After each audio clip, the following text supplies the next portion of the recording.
Bonjour à tous.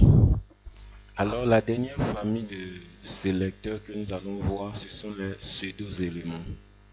Alors, les pseudo-éléments vont nous permettre de sélectionner un élément, une seule partie de cet élément, peut-être avant ou bien la première lettre de cet élément.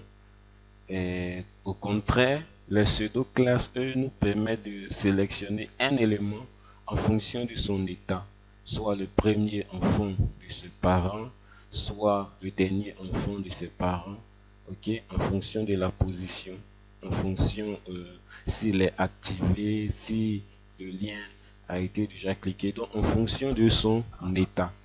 Mais les pseudo-éléments nous permettent de sélectionner un élément dans un élément une seule partie, de cibler une seule partie de cet élément. Donc nous allons voir les plus importants que nous allons voir. Il y a first letter, il y a before, il y a after et first line et enfin sélection. Ok, donc comme vous pouvez le constater, la syntaxe est bien particulière. Nous avons deux points, deux fois deux points avant et ensuite le nom du pseudo-élément en question. Ok, donc nous allons l'appliquer ici sur notre style. Le premier que nous allons voir, c'est first letter. First letter nous permet de sélectionner la première lettre d'un élément. Donc par exemple, nous avons nos paragraphes. On va utiliser first letter pour pouvoir sélectionner la première lettre de chaque paragraphe afin de le mettre afin de leur communiquer un style particulier. Donc si je prends P, deux points, first letter, je veux par exemple leur donner une taille particulière pour qu'on voit font size de 50 pixels. Ok, pour qu'on voit ce dont il s'agit. Donc il va sélectionner la première lettre de chaque balise P. Ok, donc comme vous le constatez, chaque balise P au niveau de notre page a été transformée. Les premières lettres ont eu 20 pixels de taille. Ok, donc si nous regardons ici, ça c'est une lettre P qui commence par nous. Alors on va voir effectivement les premières lettres. Ok, donc sans plus tarder, on va voir le deuxième pseudo-élément. Le deuxième pseudo-élément que nous allons voir, c'est before. Before, il va placer un élément du contenu avant le contenu initial. Donc par exemple, dans notre paragraphe, cette première paragraphe, nous avons cette phrase qui commence par ce paragraphe. Avant ce paragraphe, on pourra par exemple placer un élément, soit un symbole, soit également ajouter du texte grâce à la propriété CSS Content. Ok, donc nous allons déjà le faire pour voir comment ça fonctionne. Donc si je sélectionne toujours mes balises P, deux points before, ok, je vais lui ajouter ici un content.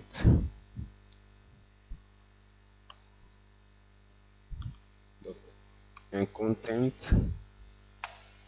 Ok, je vais ajouter du test.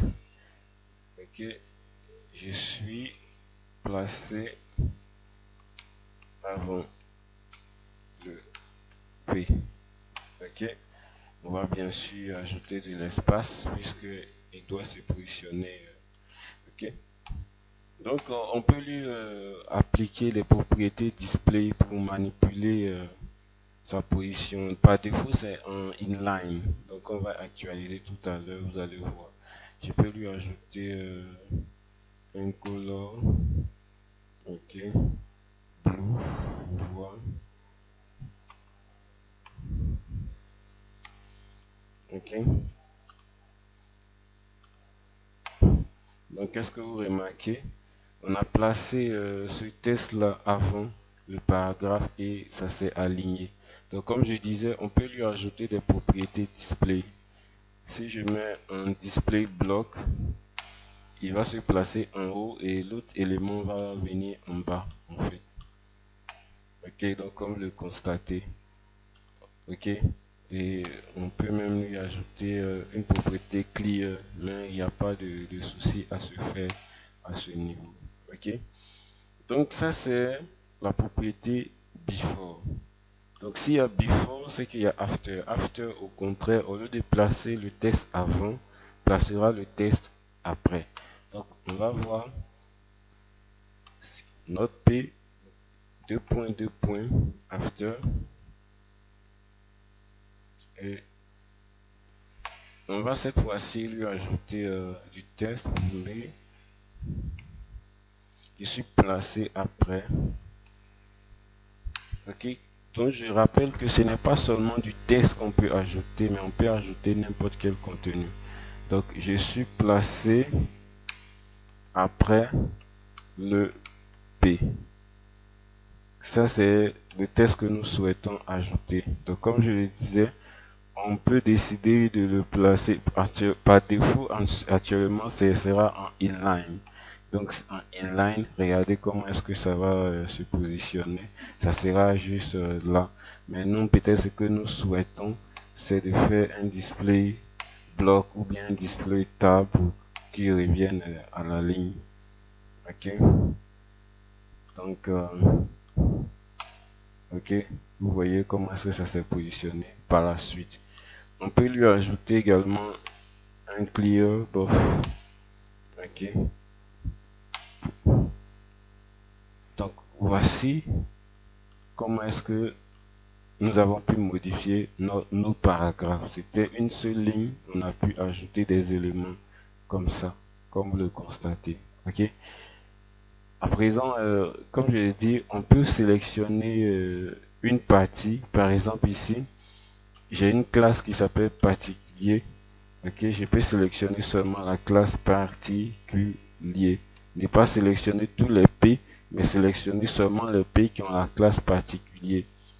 Et si j'actualise, comme vous pouvez le constater, ma modification agit uniquement au niveau des classes qui ont des P qui ont pour classe particulier, comme vous le constatez. Ok.